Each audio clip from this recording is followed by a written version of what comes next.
I'd like to start by thanking the Pew MacArthur Foundation, the Results First staff, as well as CSAC and CSSA and CPOC. It was actually during last year's Realignment Conference that Santa Barbara County learned about Results First and realized there was an opportunity to partner with them. I'd also like to acknowledge the other Santa Barbara County team members that are here today who have been so supportive of implementing innovative approaches such as Results First.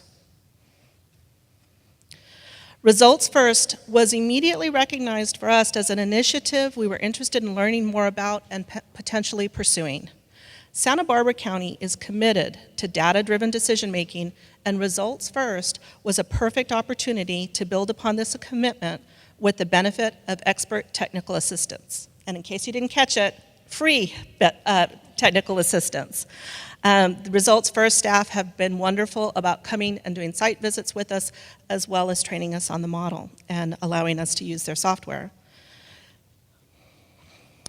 We, like most counties, need to closely manage costs. Senate Bill 678 and AB 109 have provided resources to support evidence-based approaches, but there's not enough funding to address all of the needs, so we can benefit from as much assistance as we can get in effectively managing costs. But while we're mindful of costs, we don't want to sacrifice public safety, and we want to achieve the best possible recidivism reductions. Essentially, we want it all, of course. And Results First was an initiative that had the potential to help us manage all three areas. And as we move forward with building a new jail, recognizing that funding is limited, we want to ensure any programming dollars get the biggest bang for the buck possible. So although the Chief Probation Officer, Sheriff, DA, Public Defender, and County CEO all saw the potential benefits, in order to move forward with this effort in our county, we also sought the support from our Community Corrections Partnership, our partner CBOs, and our Board of Supervisors.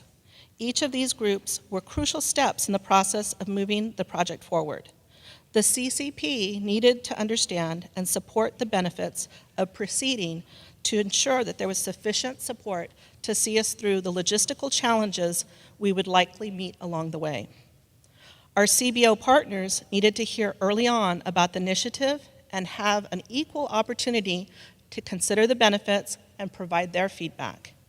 It was also important to ensure that there was transparency to our effort and for the CBOs to recognize that the effort had benefits for them as well.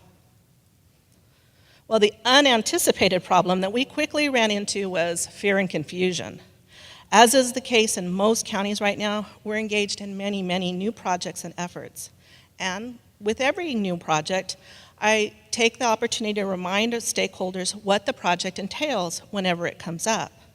However, we have several other projects right now that sound just similar enough to thoroughly confuse everyone. So, for instance, while both are data-focused, Results First is not the same as our transition from jail to community project. While both look at recidivism reductions, Results First is not the same as our realignment evaluation. Sometimes the two are confused. While both look at cost-benefit analysis, Results First is not the same as our Pay for Success project. Keeping the projects clear in all of our stakeholders' minds is an ongoing challenge. So what is Results First? My slides look like they're out of order. From a county perspective, Results First is an opportunity for us to utilize the best national research on programs and county-specific population and cost data to calculate the benefits of delivering specific programs locally. Given our resources, without Results First, we would not be able to conduct such high-level analysis and provide stakeholders with such specific program benefits to aid the budget decisions. So as we launched the project, another means of securing the commitment and ensuring that we established clear goals was through memorandums of understanding. We secured MOUs with all of the key stakeholders that would need to provide data. Most importantly, each MOU specifies the staff and the data commitment. Once all the MOUs were in place, we looked at how best to organize the work for a county versus a state process. As Ashley mentioned, Santa Barbara County is the first venture that they've had with a county versus a state effort. So we spent some time talking with Results First about that, and we divided it up into 4 primary work components: programs, recidivism analysis, conviction costs, and resource costs. For our programs, the 2 primary contributors being the probation department and the sheriff. We're working on a program inventory that each of the CBOs are contributing to. For the model, we have to ensure we can pull program participant information in such a way that we can match it to recidivism.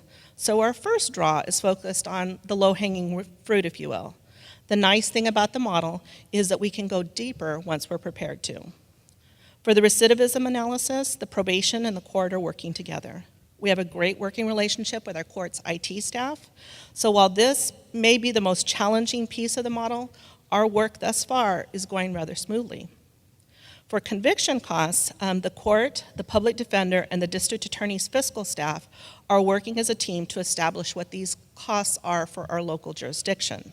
This is an area where Results First expertise is invaluable.